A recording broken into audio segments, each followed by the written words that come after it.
안녕하세요. 저는 30대 후반 여자입니다. 여러분, 잘생기고 돈 많은 남자 좋아하시나요? 제가 바로 그런 대단한 남자와 결혼한 여자입니다. 벤츠인 줄만 알았던 그 남자와의 결혼 생활은 제 인생을 하드코어로 만들어버렸는데요. 기가 막히고 코가 막힌 제 결혼 생활과 힘들었던 만큼 더 행복해진 그 이후의 이야기를 들려드리고자 사연 보내게 됐습니다. 저희 아빠는 의사였어요. 저는 아빠 얼굴을 본 적이 없습니다. 제가 태어나자마자 교통사고로 돌아가셨거든요. 아빠가 돌아가셨을 때 저희 엄마 나이가 고작 22살이었다고 해요. 본인도 어린 나이에 엄마는 어린 저를 업고 다니며 안 해본 일이 없었죠. 제가 조금 크고 나서는 외할머니가 저를 돌봐주셨어요. 외할머니는 다리가 좀 불편하셨어요. 손녀딸 밥을 해주려고 떠리로 나온 생선을 들고 절뚝거리며 걸어오시던 할머니. 밤에 재래실 화장실에 혼자 가기 싫다고 하면서 볼일 다 볼 때까지 밖에서 기다려달라는 손녀의 말을 늘 들어주던 할머니. 그런 할머니에게 보냈어요. 할머니 등에 업히면 그렇게 포근하고 따뜻할 수가 없었거든요. 지금 생각해보면 정말 미안한 일 투성이에요.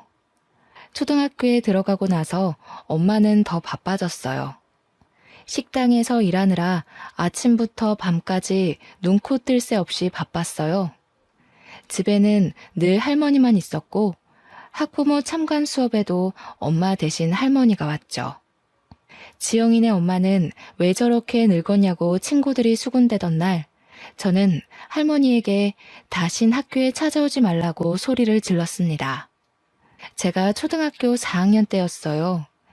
그날 저녁 저는 화장실에 가다가 밤에 돌아온 엄마와 할머니가 부엌에서 나누는 얘기를 들었습니다. 다리도 안 좋으면서 뭐하러 자꾸 시장에 가세요? 먹을 거는 제가 식당에서 다 가져오잖아요. 이거 보세요. 넘어져가지고 바지 다 찢어졌잖아요. 걷어보세요. 약 바르게. 앞으로 지영이 업어주지도 마세요. 괜히 애까지 다치게 하지 마시고. 혼자 화장실에 앉아있다는 게 무섭다는 것도 있고 오줌을 누면서 훌쩍훌쩍 울었던 기억이 납니다.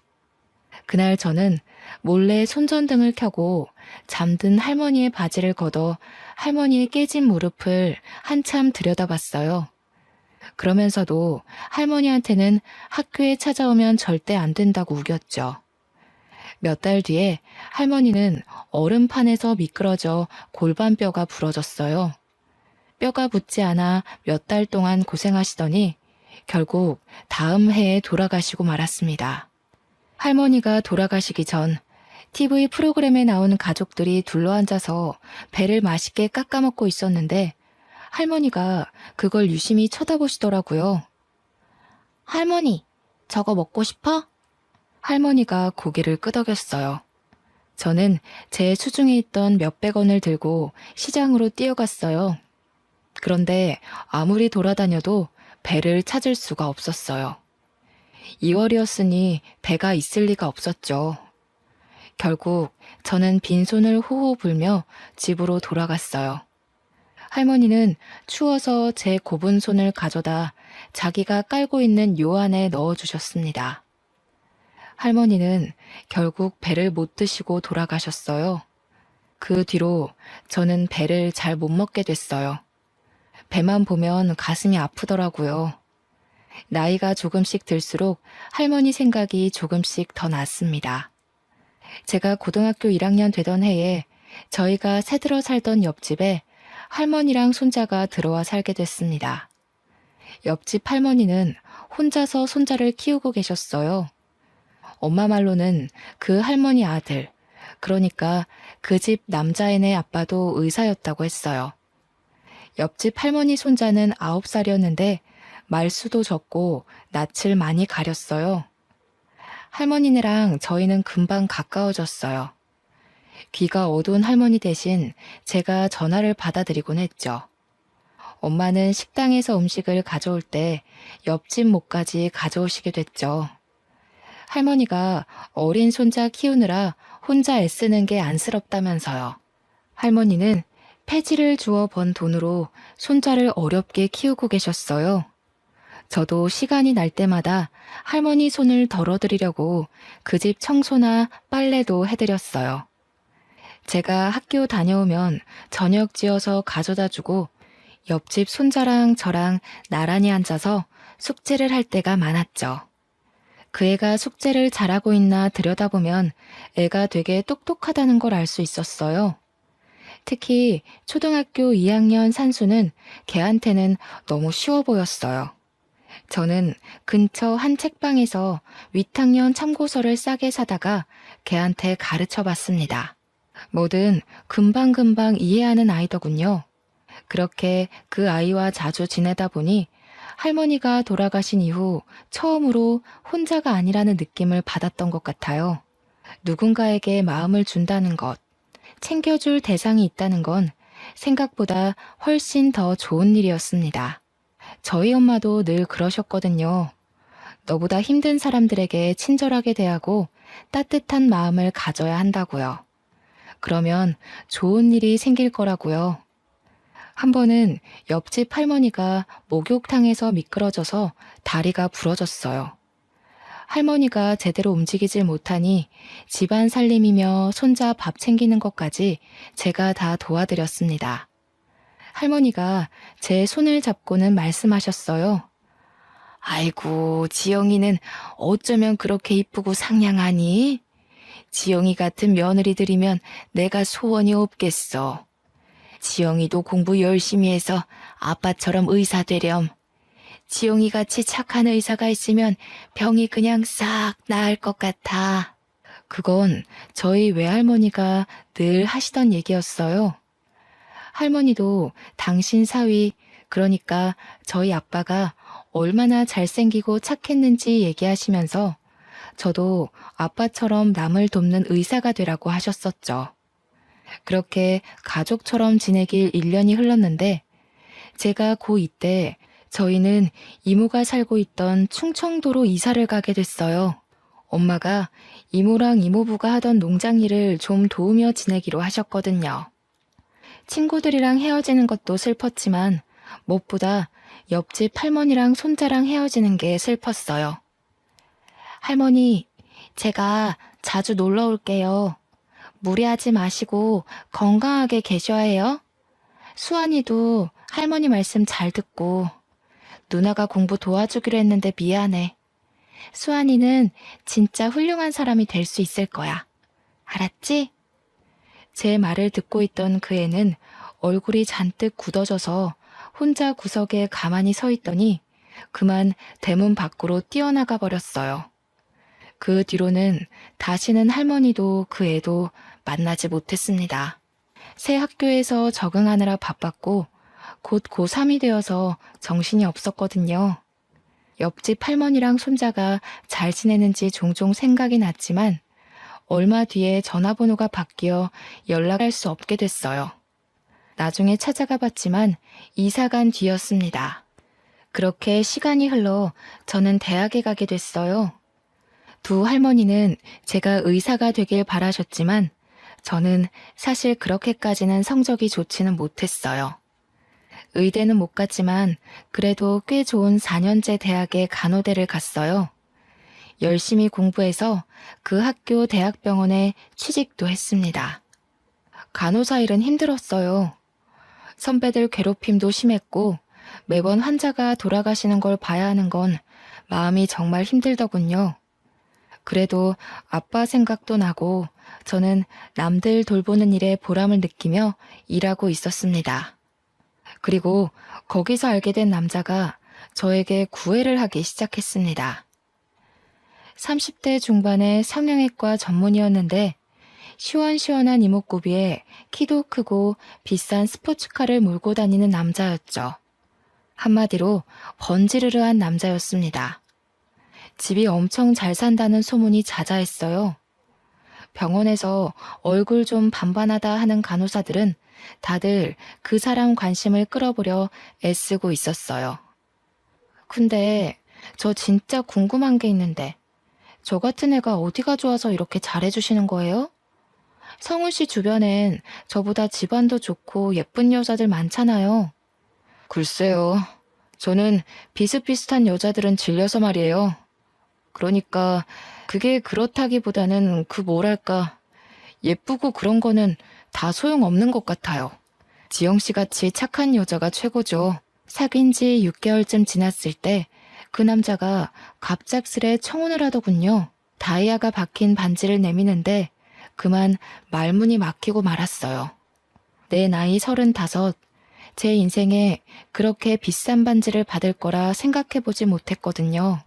제 결혼은 처음부터 삐걱거렸어요. 시어머니는 식사 내내 저를 무슨 동물원 원숭이 마냥 안 입고 온 얼굴로 훑어보더니 결국 제가 잠깐 자리를 비운 사이에 남편에게 불만을 늘어놓고 있더군요. 아무리 아무나 못 들인다고 해도 그렇지. 어떻게 저렇게 빈티나는 애를 데려와? 저런 애들 우리 집안 돈 보고 달려들어서 어떻게든 빨아먹어보려고 기생충같이 들러붙는 건 몰라? 지영이는 진짜 그런 애 아니라니까요. 결혼 빨리 해야 하는데 그만 좀 하세요 진짜. 어휴, 고심 끝에 악수 둔다더니 제 아빠 닮아서 이상하게 촌스러운 여자들이나 좋아하지. 나중에 엄마 말 들을 걸 그랬다고 후회하지나 마라. 엄마는 너무 차이나는 결혼 아니냐면서 걱정을 하셨어요. 상견례 하고 나서부터는 더 걱정이 많아지셨죠. 지영아, 결혼은 신중하게 해야지. 아무래도 엄마는 마음이 좀 편치가 않네. 네 신랑도 그렇고 너무 잘난 집안인 것 같아. 우리 이쁜 딸 괜히 그 집안 사람들 등살에 속 썩는 거 아닌지. 너무 걱정하지 마세요. 부자들은 원래 자기 집에 누구 들일 때 깐깐하잖아요. 제가 들어가서 잘하면 생각이 바뀌실 거예요. 나 원래 어른들한테 이쁨 받는 스타일이잖아. 뭐가 그리 급했는지 남편 성화에 결혼은 번갯불에 콩 구워 먹듯 이루어졌어요. 병원에는 우리 둘이 결혼한다고 소문이 쫙 났고 절 질투하는 시선도 많았습니다. 전 아빠가 없이 자랐기 때문에 어릴 적부터 어서 빨리 저만의 따뜻한 가정을 꾸리고 싶다는 생각이 컸죠. 어쩌다 보니 나이만 잔뜩 먹었는데 이보다 더 괜찮은 남자를 만나기 어려울 거라는 생각을 했던 것 같아요. 괜찮을 거라고 엄마를 다독이면서 제 마음도 다독였던 것 같습니다. 하지만 그 집안 사람들이 좀 이상하다는 걸 알기까지는 오래 걸리지 않았어요. 부잣집 여자들은 자기들끼리 사교 모임을 하더군요. 시어머니는 거기에 저를 꼭 데려가야겠다고 하시는 거예요. 저는 그게 그래도 저를 가족으로 받아주려고 그러는 거라고 생각했어요. 그런데 그 반대였더군요. 시어머니는 저를 사람들한테 선보이고 품평하게 하려고 데려간 거였습니다. 처음 모임에 간 날 화장실에서 만난 시누이가 자기 친구 앞에서 제 차림을 보면서 비웃을 때부터 알아봤어야 했죠. 어머 언니, 그건 어디 옷이에요? 설마 시장에서 산 거 아니죠? 무슨 소리예요 아가씨, 이거 백화점에서 산 거예요. 백화점? 아, 서민들은 백화점 할인대를 그렇게 좋아한다던데. 그거 다 팔다 남은 거 파는 거잖아요. 설마 그런 데서 산 거예요? 하기는 오빠는 대체 자기 와이프 제대로 된 옷 하나 안 사주고 뭐한대? 야, 너 왜 그래? 자존심 센 너네 엄마가 어른이 다 챙겨서 데려오셨으려고. 야, 우리 엄마가 어떤 분이신데 며느리 옷까지 챙겨서 데려와? 우리 엄마는 아주 철두철미한 분이라고. 세상에 공짜가 어딨냐 이거지. 사실 맞는 말이잖아. 우리한테도 절대로 뭘 공짜로 안 주는 분인데 오빠가 그런 것까지 닮았나? 쪽팔리게 와이프를 저렇게 다니게 하면 어떡해. 너무 심한 말을 들으니까 오히려 말이 잘 안 나오더군요. 저는 얼굴이 화끈해진 채로 식사 자리로 갔어요. 어머, 피부 좋은 것 좀 봐. 성훈이가 만나던 여자들이랑은 그 뭐랄까 종류가 완전히 다르네. 그러게요. 성훈이 원래 글래머러스한 스타일 좋아하지 않나? 대체 무슨 바람이 불었대? 나도 그게 의문인데, 그래도 뭐 장점이 있겠지. 하면서 보는 중이야. 자기들도 좀 봐줘. 물건도 마음에 안 들면 반품하는데 내 아들 인생 망치는 일 없게 하려면 질이 어떤지 빨리빨리 뜯어봐야 하잖아. 아유, 미연 씨도 참 말 돌려 안 하는 건 알아줘야 한다니까. 성훈이가 이 여자 저 여자 만나고 다녀도 공부는 잘했잖아. 그래도 머리가 있으니 생각을 했겠지. 부자들은 생각하는 게 좀 다른 걸까요? 정말 다시는 가고 싶지 않은 자리였습니다. 남편과 사는 고급 맨션은 보기에나 번쩍번쩍하지 살기에 좋은 곳은 아니었습니다. 숨이 막히는 곳이었죠. 소박하지만 마당에 꽃도 키우고 상추도 키우며 마당에 앉아 가족들이랑 이웃이랑 도란도란 이야기를 나눌 수 있던 옛날 집이 그리웠어요. 결혼한 지 채 2달도 되지 않아 남편은 밥 먹듯 외박을 하기 시작했습니다. 외박을 하지 않는 날이면 술 냄새를 잔뜩 풍기고 새벽에 들어오기가 일쑤였죠. 어디 갔다 왔냐고 물어보면 하는 말이 인생의 즐거움을 찾으러 갔다 왔다나요? 그 사람이 말하는 즐거움이라는 게 뭔지 아는데도 오랜 시간이 걸리지 않았죠. 여자 향수 냄새를 잔뜩 묻히고 오기가 일쑤였으니까요. 하루는 금방 온다고 해놓고 안 오길래 새벽에 지하주차장에서 기다리고 있었어요. 남편 차가 들어오길래 반가운 마음에 가까이 가려는데 웬 여자가 술에 취해 몸도 못 가누는 남편을 부축해서 내리더군요. 전 주차장에 서서 굳어버렸습니다. 후들후들 떨리는 다리에 겨우 힘을 주고 집에 들어갔더니 남편은 소파에 널브러져 있더군요. 남편 주머니에서 핸드폰을 꺼내 열어봤어요. 미진이, 희영이니 하는 수많은 여자들과 전화와 문자를 주고받은 걸 보고 할 말을 잃었어요. 그날 뜬 눈으로 밤을 지새웠습니다. 저번에 그 여자는 누구야? 당신 새벽에 온 날 옆에 웬 여자가 같이 왔던데? 언제? 새벽에 들어온 날이 하도 많아서 모르겠는데. 안 들어온 날이 더 많던가? 집이 너무 지루해서 말이야. 오고 싶어야 말이지. 지루해서 그렇게 이 여자 저 여자 건드린다는 거야? 누구 말하는 거지? 왜? 안 돼? 그러니까 당신이 좀 안 지루하지 그랬어. 당신 같은 여자는 좀 다를 줄 알았는데 하나도 다를 게 없더라고. 결혼이 이렇게 재미없을 줄이야. 지금 그걸 말이라고 해? 당신 진짜 제정신이야? 재미없으면 무슨 짓이든 다 해도 돼? 하면 안 되는 이유는 또 뭔데? 간통죄로 고소하려고? 하려면 해봐. 빈손으로 와서 내 집에 빌붙으면서 그 정도도 못 참아주냐? 하기는 우리 엄마 말대로 너 같은 애들이 하는 짓이란 게 다 그런 거겠지 뭐. 눈치도 없고 염치도 없고.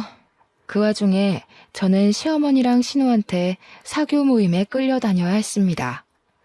그 모임을 생각하는 것만으로도 죽을 맛이었어요. 바보 같은 생각이지만 그때는 그것도 안 하면 그대로 이혼일지도 모른다는 생각에 거부할 수가 없었어요. 아이고, 지영씨 잘 지냈어? 어떻게 얼굴이 좀 안 좋아 보이네? 하기는 성훈이 같은 남자랑 살기가 쉽지 않지? 시어미도 시어미인데 성훈이가 진짜... 성훈이가 우리 딸 싫다 그러길 천만 다행이었달까? 요즘 일이 힘들어서요. 세화 아주머니는 잘 지내셨어요? 아주머니는 갈수록 더 이뻐지시는 것 같아요. 나? 내가? 어머, 고마워. 남들이 그렇게 말하면 빈말 같은데 지영씨가 말하면 진짜 같다니까. 그렇게 말해주니까 내가 또 좀 미안해지네.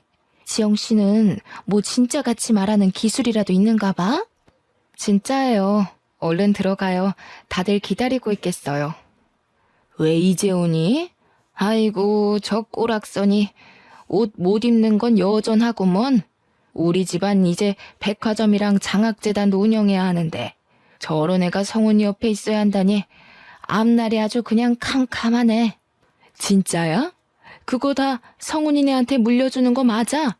결혼도 했는데 여태까지 안 물려주는 거 보면 뭐 다른 수가 있는 거 아니었어? 이 여편네들이 알지도 못하면서 그 촌스러운 노인네가 그 많은 재산 가지고 뭘 하겠어? 그냥 욕심나서 안 주고 있는 거지. 어차피 얼마 살지도 못할 거 왜 그렇게 끌어안고 있는지 물려줄 데도 없으면서 이승에 무슨 미련이 남아서 그날까지 펄펄 살아있는지 원. 펄펄 살아있는 건 아니지. 그때 입원하느라 성훈이 결혼식에도 참석 못하셨잖아. 그나저나 그 노인네 요새는 어디서 지내시나? 울 시엄마도 슬슬 양로원으로 보내야 할 텐데. 그 외에 고려호텔 양로원이 괜찮다던데. 그 할망구는 그런데 안 가. 그런데라도 좀 박혀 있었으면 좋겠는데 어찌나 촌스러운지. 그런 데는 답답해서 못 있는다나? 맨날 집에 돌아갔다가 탈나서 병원에 입원하잖아. 아유, 진짜 누가 성훈이 할머니인 줄 알까봐 겁난다니까. 아, 그 할머니 고집만큼 목숨줄 질긴 거는 우리가 다 알지. 자기가 고생이 많아. 얼른 물려줘야 성훈이가 병원도 차리고 할 텐데. 뭐 90이 다 된 할망구가 버티면 얼마나 버티겠어. 우리는 그냥 조금만 기다리면 좋은 날이 오겠거니 하면서 참고 견디고 있어. 문제는 얘지. 도대체 언제까지 저렇게 촌스러울 건지 원. 에이, 왜 그래. 지영이같이 자연스러운 애들이 진짜 이쁜 거지. 솔직히 성훈이가 만나던 여자들 다 성형빨이었잖아. 자연스럽긴 개뿔이 자연스러워. 요즘엔 빈티나고 촌스러운 걸 자연스럽다고 하나 보지? 왜? 네 딸 못생겼다고 성훈이가 퇴짜 놓은 게 아직도 분한가 봐? 솔직히 말이 나왔으니까 말이지. 내 아들처럼 잘난 애가 도대체 왜 저렇게 아무것도 볼 게 없는 여자랑 살아야 해? 그 사람들 틈에 있다가는 저까지 정신이 이상해지는 거 아닌가 싶더군요. 저는 그래도 병원에서는 이성을 잃지 않으려고 노력했어요.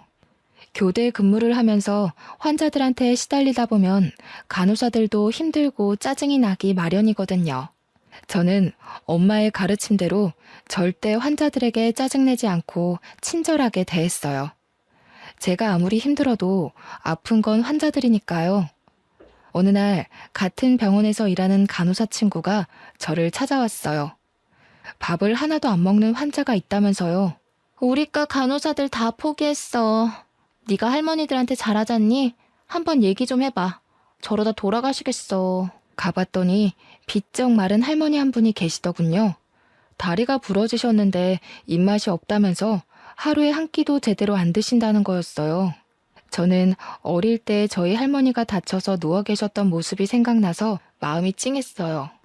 할머니 손을 잡고 왜 밥을 안 드시냐고 물어봐도 할머니는 대답을 안 하셨어요.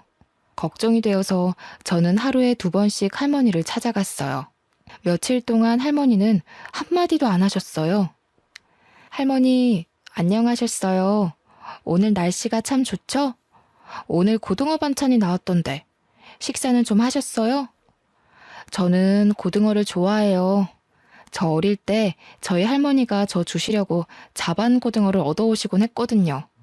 저는 지금도 그때 먹었던 고등어 반찬이 세상에서 제일 맛있는 음식이었던 것 같아요. 그때까지 꿈쩍도 안 하시던 할머니가 갑자기 치마 속을 뒤지시더라고요. 할머니는 치마 속에 숨겨놨던 박하사탕 하나를 꺼내더니 제게 주셨어요. 이거 저 주시는 거냐고 했더니 말없이 고개만 끄덕이셨어요. 저는 그 사탕을 소중히 품고 집에 돌아갔습니다. 다음 날 할머니에게 또 찾아갔어요. 사탕 맛있게 잘 먹었어요, 할머니. 어쩐지 답답한 이 좀 시원해지는 것 같지 뭐예요? 할머니가 주신 사탕에 무슨 마법이라도 들어있었나? 저한테 맛있는 거 주셨는데 할머니한테도 맛있는 거 드리고 싶어요. 뭐 드시고 싶은 거 없으세요? 할머니는 여전히 말이 없으셨어요. 저희 할머니는 아파서 누워 계실 때 배가 드시고 싶다고 그러셨어요. 그런데 그때 겨울이라 배를 못 구했거든요. 참, 그때는 제가 너무 어렸죠. 잘해드린 것 하나 없는데 너무 일찍 돌아가셨어요. 그때 할머니가 처음으로 말씀하셨어요. 막걸리. 어? 막걸리요? 아, 술은 좀 그런데. 할머니, 막걸리 말고 다른 거 드시고 싶은 건 없으세요? 막걸리. 아이고, 알겠어요, 알겠어. 막걸리 가져다 드릴게요. 환자한테 술이라니 안 될 말이었지만 어차피 아무것도 안 드셔서 잘못되시느니 드시고 싶은 거라도 드시게 하는 게 나을 것 같았죠. 다음날 몰래 할머니한테 가서 막걸리를 종이컵에 따라 드리려는데 처음 보는 의사가 나타났습니다. 지금 뭐 하시는 거예요? 왜 환자한테 술을 줍니까? 아, 그게 저기 그러니까 죄송합니다. 전 그냥 할머니가 너무 드시고 싶다시길래 할머니, 막걸리는 안 된다고 했잖아요. 병원에서 술 드시면 안 되는 거 모르세요? 아, 다른 걸 드시라니까 진짜. 안 먹어. 안 먹는다니까. 막걸리 줘. 저렇게 드시고 싶다는데 딱 한 잔만 드리면 안 될까요? 안 되는 건 아는데 이거 드시면 입맛이 도실지도 모르잖아요. 식사 안 하시는 게 너무 신경이 쓰여서 그래요. 제발요. 아, 진짜 안 되는데. 결국 저는 할머니에게 막걸리를 드렸어요. 정말 다행인 건 그날 할머니가 저녁 식사를 하셨다는 거였습니다. 저를 말리던 의사는 새파랗게 어린 인턴 의사였어요. 그 인턴도 할머니가 걱정이 돼서 자주 가보는 모양이더라고요. 남편의 바람기는 계속됐어요. 급기야 집에 여자들을 끌어들이기까지 했습니다. 정말이지 기가 막히고 코가 막혔습니다. 내가 아무리 무시를 당하고 살아도 그렇지 이렇게 대놓고 여자를 끌어들이다뇨. 저는 또 뜬 눈으로 밤을 지새워야 했어요. 아무리 이혼이 무서워도 더는 이렇게 숨막히게 살고 싶지 않았습니다. 저는 다음날 병원에서 좀 떨어진 부동산에 찾아가 원룸을 하나 얻었어요. 당장 입을 것만 챙겨서 원룸에 들어갔습니다. 원룸에 누워 천정을 보고 있자니 제 신세가 처량해서 헛웃음이 나올 지경이더군요. 그냥 내 둥지를 만들고 싶었던 것뿐인데 어쩌다 이렇게 됐지? 앞으로 어떻게 해야 하지? 그때 퍼뜩 그런 생각이 들었습니다. 제가 그런 남자랑 살고 있는 걸 할머니가 아시면 얼마나 슬퍼하실까 하는 생각 말이에요. 다음날 아침 저는 집에 들어가 술에 취해 자고 있는 남편을 깨워 이혼하자고 말했어요. 결혼한 지 고작 6개월이 넘었을 뿐이었죠. 너무 빨리 이혼하면 위자료를 못 받을 수 있다는 말도 있었지만 그런 게 중요한 게 아니란 생각이 들었어요. 그런데 남편이 싫다는 거였습니다. 이유가 가관이었습니다. 아, 좀 기다려봐. 뭐 이렇게 급해? 이혼하면 그 할망구가 재산 안 물려줄지도 모른단 말이야. 결혼하면 금방 줄 줄 알았는데. 콩고물이라도 받으려면 더 참고 견뎌야지. 안 그래? 세상에 공짜가 어딨어? 그날 저녁 근무가 끝나고 원룸에 들어가 사탕 할머니가 주신 박하사탕을 들고 바깥으로 나갔어요. 가슴이 답답해서 바람이라도 쐬려고요. 거기서 사탕 할머니 때문에 알게 된 인턴이를 만났습니다. 알고 보니 옆집에 그 인턴이가 살고 있었더라고요. 그 사람은 아무것도 묻지 않고 제 옆에서 별을 보고 있었습니다. 제가 결혼한 걸 알 텐데 왜 혼자 원룸에 사는 건지 물어보지 않는 게 참 고마웠어요. 이혼 자체보다 병원 사람들이 수군대고 남편이랑 어떻게 된 거냐고 물어볼 게 너무나 두려웠습니다. 다행히 사탕 할머니는 밥을 그 뒤로 곧잘 드셨어요. 할머니가 드시고 싶다는 게 있으면 저는 조금이라도 빨리 갖다 드리려고 노력했어요. 제 현실은 너무나 답답했지만 사탕 할머니한테만 가면 마음이 한결 편해졌어요. 할머니는 저에게 이것저것 물어보실 정도로 마음을 여셨습니다. 몇 살인지, 부모님은 살아계신지, 어린 시절은 어디서 보냈는지 그런 걸 조금씩 물어보시더군요. 본인 얘기도 해주셨어요. 남편을 일찍 여의고 혼자 아들을 키우느라 안 해본 일이 없으시다고요. 저희 집 얘기랑 비슷해서 할머니에게 더 정이 갔습니다. 나이 드셔서라도 좀 편하게 사시면 좋을 텐데 보니까 찾아오는 식구 하나 없는 게 좀 안쓰러웠죠. 인턴이도 그렇게 생각하는지 제가 누구 찾아온 사람 없냐고 물어보니까 없었다고 하면서 한숨을 쉬더군요. 어느 날 집 앞에 밤바람을 쐬러 갔다가 그 인턴이를 또 만났어요. 한참을 가만히 별을 보며 있다가 그의 이야기를 듣게 됐습니다. 인턴이도 어릴 적 부모님이 돌아가셔서 할머니가 키워주셨다고 했어요. 알고 보니까 그 사람도 할머니가 그리워서 사탕 할머니를 자주 찾아가는 거였습니다. 할머니가 그리울 때마다 별을 봐요. 할머니가 저한테 아빠처럼 의사가 되라고 자주 말씀하셨거든요. 그런데 의대 합격하기 전에 돌아가셨어요.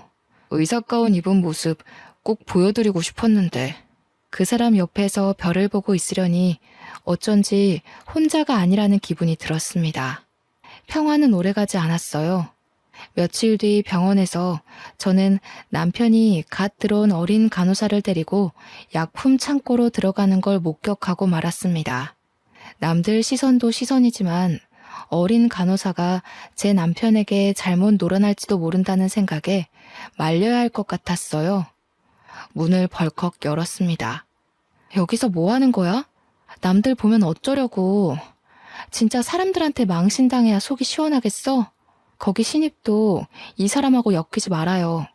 입사하자마자 사람들 입방아에 오르내리고 싶어요? 어허, 이거 집 나간 여자가 왜 말이 많아? 난 어차피 여기 나가서 병원 개원할 거라 상관없는데? 집에서 바가지를 못 긁으니까 밖에서라도 괴롭히는 거냐? 그렇게는 안 되지. 너 따위가 뭐라고 나를 방해해? 봤죠? 이 인간 쓰레기인 거. 좋은 말로 할 때 얼른 나와요. 거참 말 더럽게 많네. 너는 그냥 입 다물고 내 대회용 와이프 노릇이나 하면 돼. 재미없어도 내가 데리고 살아준다잖아. 앞으로 백화점도 생기고 재단도 생길 텐데 뭔 불만이 그리 많아? 그냥 입만 다물고 있으면 된다니까. 저는 결국 약품 창고 문을 닫고 나왔습니다. 괜찮은 줄 알았는데 결국 눈물이 흐르더군요. 눈물을 훔치며 화장실 쪽으로 가는데 옆집 인턴이와 딱 마주쳤습니다. 왜 우냐고 얼굴에 물음표를 잔뜩 띄우고 물어보는데 전 별일 아니라면서 화장실 쪽으로 도망쳤어요. 그런데 그 사람이 남편이 들어가 있는 약품 창고 문을 벌컥 여는 게 아니겠어요? 아, 세준 씨, 거긴 안 돼요. 그냥 가던 길 가시라니까. 창피한 마음에 말려봤지만 그는 이미 모든 걸 목격한 후였죠. 그날 시어머니로부터 다음 모임에 참여하라는 호출이 왔습니다. 저는 시어머니를 만나 단판을 지으려고 일단 찾아갔어요. 남편이 지금까지 심하게 바람을 피웠고 지금 별거 중이며 병원에서까지 여자들을 건드리고 다닌다는 걸 알리며 이혼하겠다고 말했습니다. 그런데 이 집안 사람들은 저를 실망시키는 법이 없더군요. 시어머니는 뭐 그런 걸 가지고 소란을 피우냐는 얼굴이었습니다. 그게 다야? 뭐 별것도 아니구먼. 우리 아들같이 다 가진 남자랑 살면서 그 정도도 없을 줄 알았어? 우리가 물려받을 재산이 얼만데 세상에 공짜가 어디 있니? 성훈이가 너랑 이혼한다고 안 하는 것만 해도 다행인 줄 알아. 그래요, 언니. 언니가 지금 이혼하면 언감생심 우리 오빠 같은 남자 만날 수 있을 것 같아? 아니, 나이가 그렇게 많은데 결혼이나 할 수 있을까 모르겠네. 솔직히 나이가 문제가 아니긴 하지. 스타일이 그렇게 촌스러워서야 남자들이 거들떠나 보겠어요? 이혼이야 소송하면 되지만 솔직히 전 그 모든 걸 감당할 자신이 아직도 없었어요. 다음날 답답한 마음을 안고 사탕할머니를 찾아갔습니다. 그동안 사탕할머니는 뼈가 무사히 붙어 내일이면 퇴원을 하게 되었어요. 할머니가 무사히 나와서 정말 다행이에요. 그러니까 밥 잘 드셔야 한다고 했죠? 그래도 살도 좀 붙으시고 한결 좋아지셨어요. 할머니 퇴원 기념으로 제가 소원 하나 들어드리고 싶은데 혹시 바라는 거 있으세요? 네 남편이 이 병원 의사 조성훈이야? 그 엄마가 강남타워 사는 김미연이고, 맞지? 네, 맞아요. 아이고, 우리 할머니는 귀도 밝으시네. 어떻게 그걸 다 하셨대? 하긴, 사람들이 어지간히 떠들죠? 귀가 밝으신 거 보니까 밥도 많이 드실 수 있겠다. 밥 많이 먹어야 퇴원시켜드려요. 얼른 하세요. 그 인간 아주 인간 말종이지? 같이 살기 아주 더럽지? 말종도 그런 말종이 없지? 시엠이랑 해가지고 시동생도 아주 싹퉁머리를 밥 말아 먹었지? 아니, 그걸 어떻게... 아니에요, 할머니. 저희 남편이 얼마나 저를 아껴주는데요. 그날 사탕 할머니는 목욕탕에 가고 싶다고 하셨어요. 동네 목욕탕에 가고 싶으시다고 그게 소원이라고 하셨습니다. 인턴의 세준 씨의 도움을 받아서 할머니를 모시고 가까운 목욕탕으로 갔어요. 저희 할머니를 씻어드리는 심정으로 구석구석 씻어드렸습니다. 오히려 제가 한을 푸는 느낌이었어요. 목욕을 하고 나와서 우유를 하나 사드렸더니 할머니는 저한테 너는 소원이 없냐고 물으셔요. 저는 돌아가신 할머니가 보고 싶다고 했습니다. 제 소원은 돌아가신 할머니에게 배를 사드리는 거였으니까요. 사실은 제가 지금 이혼을 해야 할 것 같거든요. 정말 좋은 가정을 꾸릴 수 있을 줄 알았는데 제가 겉모습만 보고 단단히 착각한 거였어요. 결혼한 남자를 고를 때는 저희 엄마 말대로 신중하게 생각을 했어야 했는데 제가 정말 바보였어요. 그러게, 너 같은 애가 어쩌다 그런 인간 말종이랑 결혼을 했어? 엄마가 말릴 때 들었어야 했는데 이제 와서 이혼한다 그러면 엄마가 얼마나 속상해 하실지. 저는 그렇다 쳐. 엄마가 속상해 하실 거 생각하면 시어머니가 그 집 사람들이 저를 투명인간 취급해도 참아야 하는 거 아닌가 하는 생각이 들어요. 참긴 뭘 참아. 네가 무슨 열부라고 그딴 것들을 참고 있어? 이혼 그거 별거 아니여. 내가 살아보니까 말이여. 세상에 별일이랄 거 하나도 없어. 그저 자기 사람들하고 재밌게 살면 되는 거요. 네가 엄마 때문에 그런 놈이랑 이혼 못한다는 거 알면 네 엄마가 퍽이나 좋아하겠다. 할머니가 핀잔 주듯 말씀하시긴 했지만 그렇게라도 털어놓으니 마음이 한결 홀가분하고 할머니 말씀이 맞는다는 생각이 들었어요. 다음 날 사탕 할머니한테 가보니 이미 퇴원하신 후였어요. 그런데 간호사 하나가 저한테 김양순 할머니가 전해주라고 했다면서 봉투 하나를 건네더군요. 봉투 안에는 A4 용지에 인쇄된 편지가 한 장, 그리고 유언장이 들어 있었습니다. 변호사가 할머니 대신 작성한 편지와 유언장의 내용인 즉슨 저한테 유산의 반을 물려주겠다는 거였습니다. 지영이 보거라. 나는 내 나이 20도 안 되어 애 아빠를 먼저 보내고 안 해본 일이 없이 살았다. 열심히 하면 나라고 떵떵거리며 살지 못하리라는 법이 없으리라고 생각했어. 안 해본 일이 없었지. 닥치는 대로 일했단다. 결국 강남이 개발되기 전에 산 땅값이 어마어마하게 불어났고 나는 서울에 백화점을 갖게 되었단다. 부자가 되어 떵떵거리는 거 그게 그렇게 소원이었는데 그것도 별거 아니더구나. 남편을 일찍 보낸 것도 모자라 아들까지 일찍 보내고 나니 정말 사는 낙이 없었어. 돈이 아무리 많으면 뭐하겠니? 즐거운 일을 나눌 사람이 없는데. 짧은 시간이었지만 너랑 세준이를 만나서 참 행복했단다. 내 증손주조차 내가 저 일하는 병원에 입원해도 창피하다고 한 번도 찾아오지 않았는데 너희들이 매일같이 찾아와줘서 얼마나 즐거웠는지 모른다. 특히 지영이 네 덕에 몇십 년 만에 사는 재미를 느껴봤다. 내 증손주가 네 남편 조성훈이다. 증손자 며느리인 줄 알았으면 진작에 말을 해줄걸. 우리 아들은 반듯한 애였는데 손자나 증손자가 왜 그 모양인지 모르겠다. 조성훈이라는 녀석 아무리 고쳐 쓰려고 해도 어려운 몹쓸 놈인 거 내 속속들이 잘 알고 있다. 네가 그런 남편의 시애미까지 감당하느라 그동안 얼마나 고생이 많았니? 나는 갈 날이 얼마 남지 않았다. 가기 전에 이승에서 기쁨을 느낄 수 있게 해줘서 정말 고맙구나. 내 성의가 네가 당한 아픔에 조금이라도 위로가 되면 좋겠다. 유언장에 따르면 저뿐만 아니라 인턴의 세준 씨한테도 원룸 건물이 하나 주어졌습니다. 이게 무슨 자다가 하늘에서 떡이 떨어지는 소리일까요? 사탕 할머니가 남편의 증조 할머니였다니. 그것도 놀라운데 저한테 재산의 반을 주시겠다니. 저희 엄마가 늘 남들한테 잘하면 자다가도 떡이 생긴다고 했는데 그게 이런 걸 말한 거였나 봅니다. 편지에는 재산의 나머지는 모두 기부하겠다는 내용도 있었습니다. 그러니까 내 남편 조성훈과 시어머니 김미연, 그리고 시누이 조성미까지 증조 할머니로부터 아무것도 받지 못한다는 거였죠. 그들은 받지도 않을 재산을 받을 걸 계산해 돈을 끌어다 쓰고 있었는데 큰일이 난 거였죠.